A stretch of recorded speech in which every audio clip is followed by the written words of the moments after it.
Hola, los saludo a cada una y a cada uno de ustedes.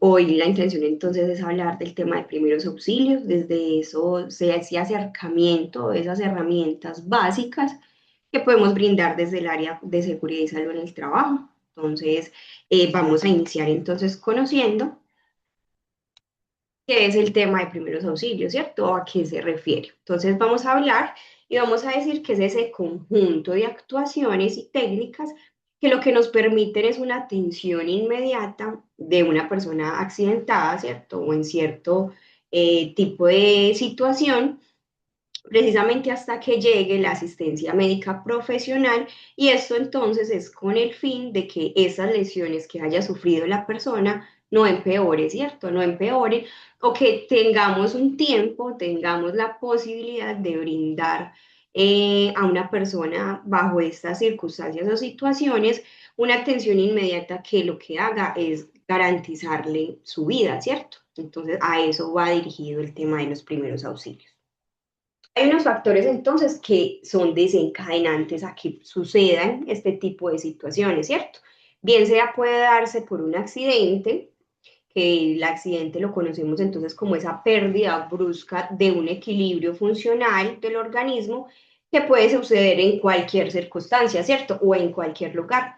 Puede ser en el área de trabajo, puede ser en función del trabajo, puede ser en nuestros hogares, en el juego, en el ocio, en conducción de vehículos, ¿cierto? Y en cualquier actividad que estemos realizando, podemos entonces, no estamos expuestos a que suceda algún tipo de eventualidad. Y tenemos entonces también que los fenómenos naturales son un factor desencadenante de estas situaciones, y entonces estos son esos eventos físicos que son originados por la naturaleza y que pueden afectar el entorno, la vida humana, la infraestructura o los ecosistemas, ¿cierto? Entonces a esas situaciones que ya son ajenas y que pueden suceder, ¿cierto? Como por todo ese tema de los fenómenos naturales. Y entonces dentro de las organizaciones encontramos unos riesgos que son mucho más comunes, ¿cierto? A que sucedan o que tengamos cierto tipo de emergencia o eventualidad, y es el tema de caída, ¿cierto? No estamos exentos de caernos al bajar o subir escaleras, al movilizarnos por esas áreas de trabajo. Al tema de choques, el tema de golpes, de proyecciones, bien sea de partículas, de polvo, ¿cierto? De atrapamientos, dependiendo también con el tipo de herramientas o maquinaria o lo que estemos con contacto en esa cotidianidad pues laboral. Y también entonces el tema de sobreesfuerzos, que tiene que ver y se relaciona mucho con todo, con esos desórdenes o con esas afecciones que se pueden presentar desde el osteomuscular, muscular, ¿cierto? Y hay unas lecciones, entonces a partir de esos riesgos más comunes, unas lecciones que pueden ser más recurrentes o más frecuentes, ¿cierto? Entonces nos pueden pasar cuerpos extraños en los ojos, y eso precisamente entonces nos pasa por esas proyecciones de partículas o por esos polvos en el aire o esos contaminantes. Pueden darse contusiones, bien sea por caídas, por golpes, por choques, heridas, hemorragias, quemaduras, fracturas y luxaciones y pérdida de conciencia, ¿cierto? Y eso se puede dar precisamente en ese día a día laboral, en esas actividades que realizamos. No estamos exentos aquí con esas herramientas, con esos elementos, con esas máquinas que estamos realizando nuestra actividad, nuestra labor, pues podamos sufrir un tipo de eventualidad, pues como que desencadene una emergencia. Entonces, el objetivo principal, como lo hablamos ahorita, de ese tema de primeros auxilios, es el tema de salvar vidas, ¿cierto? Como bien lo estamos hablando, ese tipo de eventos pueden suceder en cualquier momento de la vida, ¿cierto? Bien sea en el trabajo, bien sea en el transcurso mientras vamos a nuestras casas, incluso en nuestros hogares, ¿cierto? Y precisamente como ahí no tenemos inmediatamente unos organismos de socorro, o esas personas, médicos que están preparados para este tipo de eventos, entonces precisamente por eso se hace muy importante que tengamos unos conocimientos básicos de lo que es esos primeros auxilios, ¿cierto? Con eso estamos garantizando de pronto salvarle la vida, ayudar a alguien, mientras la persona pueda tener o logra tener acceso a unos servicios médicos. Entonces, por eso es supremamente importante, ese punto es crucial, porque la vida se puede perder en cualquier segundo. Y es precisamente entonces ahí donde hay un rol supremamente importante de copersonas o de brigadas que ayudan en este tema de primeros auxilios. Ayuda entonces también a evitar más lesiones y alteraciones, entonces lo que hace cuando se tienen esos conocimientos es no agravar un daño inicial, sino por el contrario, ayudar o contener mientras tenemos una atención médica y además de proteger unos riesgos de infecciones o otras complicaciones, ¿cierto? Entonces, como que hay momentos muy cruciales y muy cortos que si se hace un buen tratamiento, si se hace un buen proceso desde los primeros auxilios, te puede garantizar de que la persona pueda tener una mejor recuperación, no tenga una mayor afección, ¿cierto? El tema de unas consecuencias más graves. Entonces encontramos que podemos en esas emergencias encontrar o unas lesiones muy graves o unas lesiones un poco menos graves, ¿cierto? O no con tanta importancia o consecuencia, ¿cierto? Entonces las lesiones graves son las que encontramos que lo importante es mantener la vida hasta que llega el personal sanitario calificado. Y aquí tenemos entonces personas que están totalmente inconscientes, que no están respirando, que tienen una hemorragia, ¿cierto? Personas que vemos realmente graves y que entonces ya miraremos cómo son las actuaciones frente a estas situaciones y nos encontramos entonces también unas que son menos importantes, que lo importante acá es evitar que se presenten complicaciones, ¿cierto? Evitar, y es a lo que hay que apuntar, que no se crezca la consecuencia que ya se tiene. Entonces aquí podemos encontrar fracturas, luxaciones, pronto pinchazos, ¿cierto? Como un poco menos a graves o a gran escala. Y bueno, entonces vamos a conocer ya cuál es esa actuación que debemos tener como brigada de emergencia ante esa actuación de primeros auxilios. ¿Qué es lo que tenemos que hacer? ¿Qué es eso básico que nosotros tenemos que llegar a hacer ante estas situaciones? Entonces, primero que todo, es muy importante conocer cuál es esa cadena de supervivencia, ¿cierto? Entonces, ante una emergencia, es muy importante, entonces, primero, reconocer la situación de emergencia. Y reconocer esa situación de emergencia es saber dónde fue, cómo fue, a partir de qué personas hay implicadas, qué lo generó. En ese reconocimiento espacial, de pronto puede darse para que se hayan mayores riesgos o el riesgo sigue sucediendo, transcurriendo, ¿cierto? Entonces es muy importante reconocer esa situación, reconocer qué tipo de persona fue, cuántas personas fueron, es una persona joven, es una persona adulta, ¿cierto? Cómo hacer un reconocimiento de todo ese panorama de esa situación. Como segundo, entonces, evaluar su gravedad, entonces empezar a verificar qué tan grave es la situación, ¿cierto?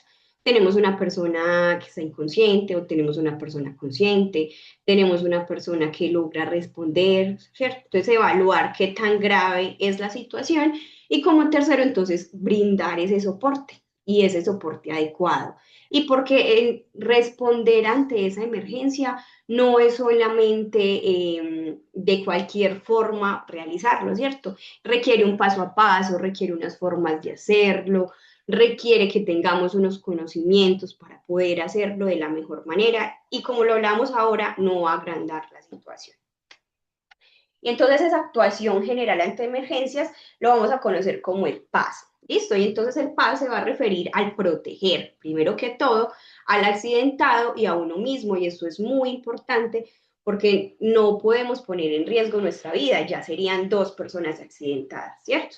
Entonces es muy importante siempre tener en cuenta cómo está mi integridad y yo si en ese lugar que estoy puedo estar protegido y puedo estar bien. Entonces es muy importante y que se haga y que sea un lugar seguro tanto para el accidentado como para nosotros que estamos brindando esa primera atención. Como segundo, entonces, avisar, ¿cierto? Es importantísimo, entonces, avisar a esos servicios de atención sanitaria para que lleguen lo antes posible. Entonces, dar ese aviso con unos datos muy claros, importantísimo. Si yo llamo y no digo ni en dónde es, ni cuánto, o sea, no van a saber ni dónde llegar, ¿cierto? Entonces, es muy importante tener unos datos claros, qué dirección, qué número de personas están implicadas ahí en ese accidente, para que ellos también puedan tener una respuesta a, bueno, cuántas ambulancias, cuánto personal necesitamos allí. El tipo de víctimas y lesiones, entonces es muy importante qué tipo de víctimas estamos teniendo, eran personas trabajadoras, son niños, son adultos, ¿cierto? Y menciono a todas estas personas porque en este tipo a veces de emergencias podemos estar cualquier persona y como somos entidad que presta servicio, en nuestra entidad o en nuestra empresa puede estar cualquier tipo de persona, ¿cierto? Y la idea es entonces poder responder ante cualquier tipo de persona. Y entonces también tener muy en cuenta cuáles son esos peligros latentes. Y esos peligros latentes se refieren a esos peligros que puedo tener en el ambiente, ¿cierto? En el espacio, o también a esos peligros que tengo con esta persona, ¿cierto? Esta persona se me está desangrando, esta persona no respira, está inconsciente, entonces conocer cuáles son esos peligros latentes. Y entonces, como último, socorrer. Entonces, es socorrer al accidentado, ¿cierto? Ya ir a prestar esos servicios o esos conocimientos que yo tengo en mi poder para poder ir a salvar una vida. Entonces, es muy importante siempre mantener la calma.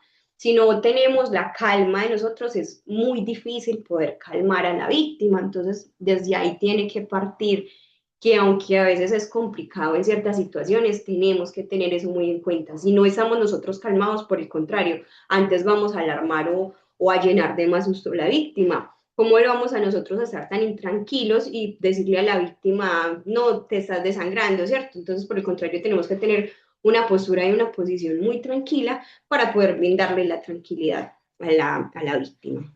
Es muy importante no mover al accidentado, eso es supremamente importante porque no sabemos qué tipo de lesiones, de afecciones, de fracturas puede tener esta persona. Entonces, si no somos muy cuidadosos y muy conscientes de eso, podemos por el contrario afectar, ¿cierto? Y podemos por el contrario aumentar esa gravedad o esas consecuencias. Es muy importante no moverlo, a no ser que yo diga, tenemos un peligro tan grande aquí porque puede explotar o porque se va a venir el derrumbe, ¿cierto? Entonces son situaciones que yo digo, o sí tengo que mover a esa persona porque es la vida también que está ahí y la vida mía. Entonces solo son situaciones muy específicas.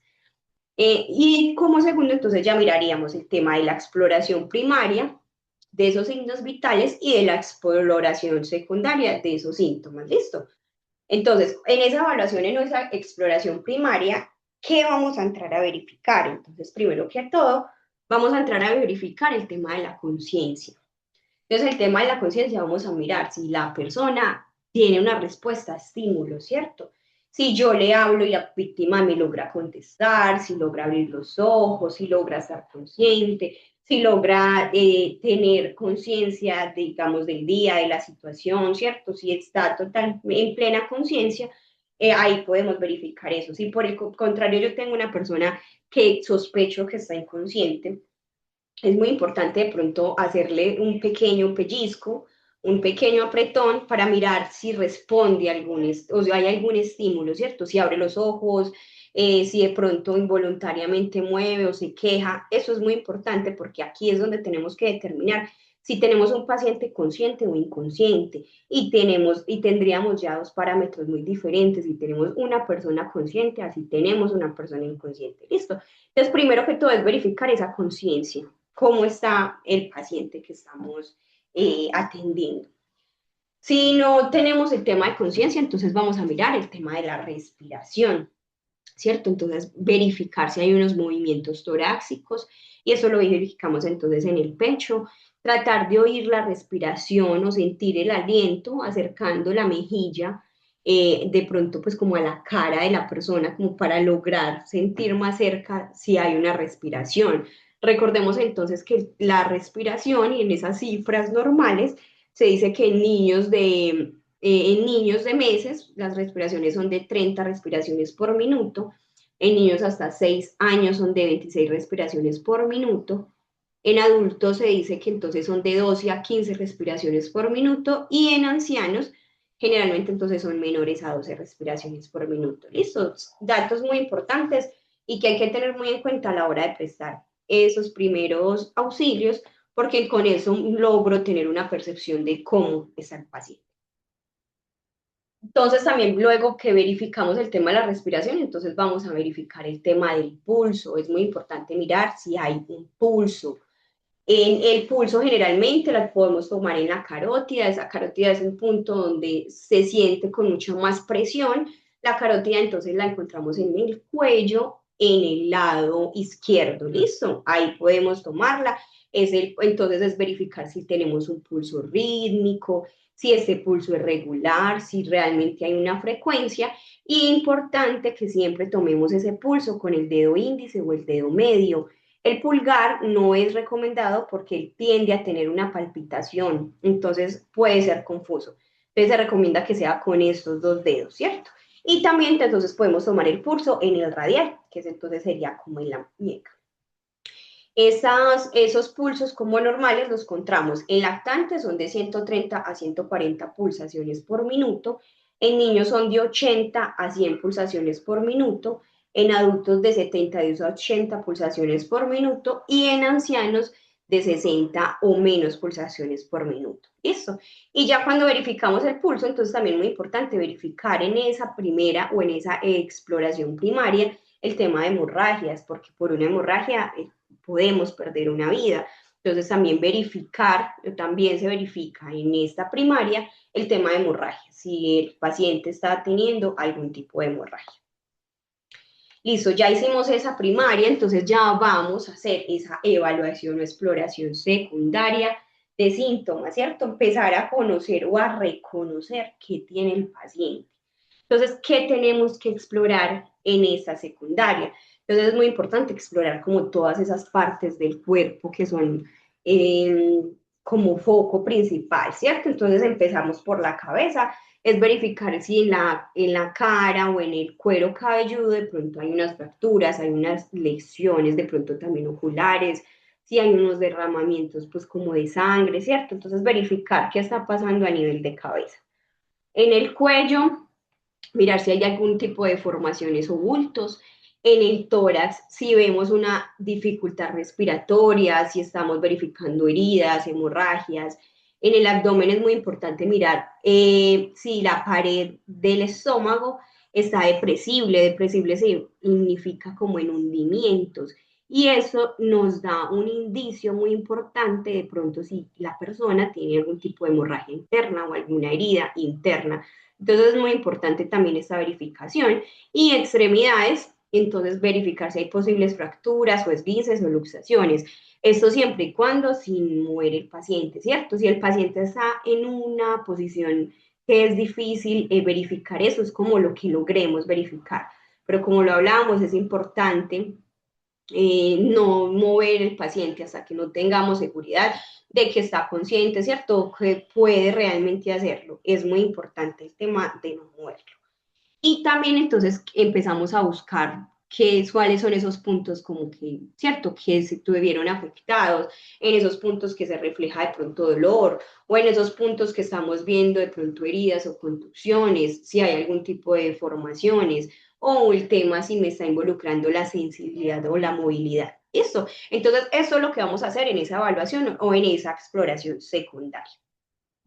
Y bueno, el traslado del accidentado es un tema que le compete cuando ya tenemos o estamos certificados para eso. Es un tema muy delicado porque lo hablábamos anteriormente. Esto puede antes, por el contrario, tener o agrandar el daño de la persona afectada. Entonces es un tema muy delicado que lo tienen que hacer personas que realmente son expertas en este tema. Entonces, como les hablaba anteriormente, nosotros acá brindamos esos conocimientos básicos, pero sí es importante tener una certificación frente a eso, ¿cierto? Entonces, el tema es importante no movilizar hasta que existan los medios adecuados, las personas adecuadas para hacerlo y además las camillas y los medios.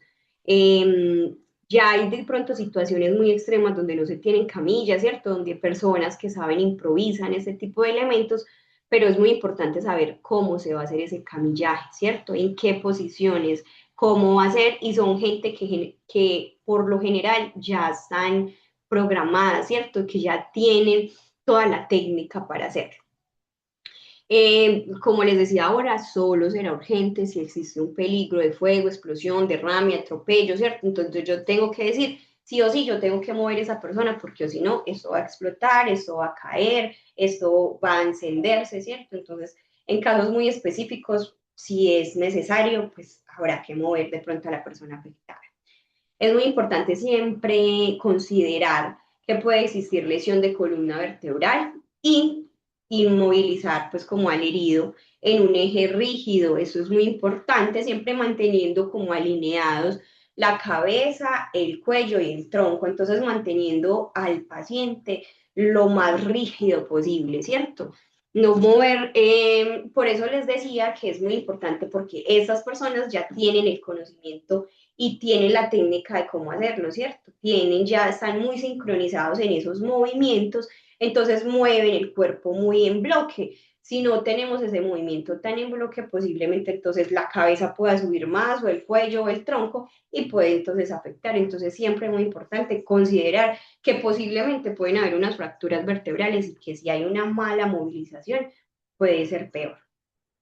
Y en caso de encontrarse solo, es muy importante entonces cuando ya tengamos que mover al paciente, entonces movilizarlo por las axilas, ¿cierto? Y tratando de mantener los pies como en el eje central, ¿cierto? Entonces, tratar de sujetarlo desde las axilas. Y bueno, acá vemos entonces las imágenes de cómo se puede hacer ese traslado. Si lo ven, es un traslado en bloque, es persona que ya tiene inmovilizado el cuello, ¿cierto? Que ya tiene el cuello con un inmovilizador que le permite mantenerlo fijo. Estamos moviendo a la persona en bloque, ¿cierto? Generalmente hay una persona que se acomoda los pies, otra en la cintura y otra como él para que pueda estar como en el control del tronco y el cuello y lo mueven en bloque. Entonces, si lo podemos ver en las dos imágenes, son como las dos formas más comunes del tema de camillaje, de cómo hacer esta maniobra, e igualmente en la otra también lo podemos ver, pero todo el tiempo manteniendo el cuerpo rígido y pues, teniendo personas que nos están sujetando esos puntos que son como más críticos. Bueno, chicos, esto era lo que les quería contar el día de hoy. Recuerden que es importante que aquí en este el tema de primeros auxilios lo que se hace es salvar vidas y que eso puede hacer la diferencia entre la vida y la muerte o entre una consecuencia muy grave y una menos grave. Muchísimas gracias.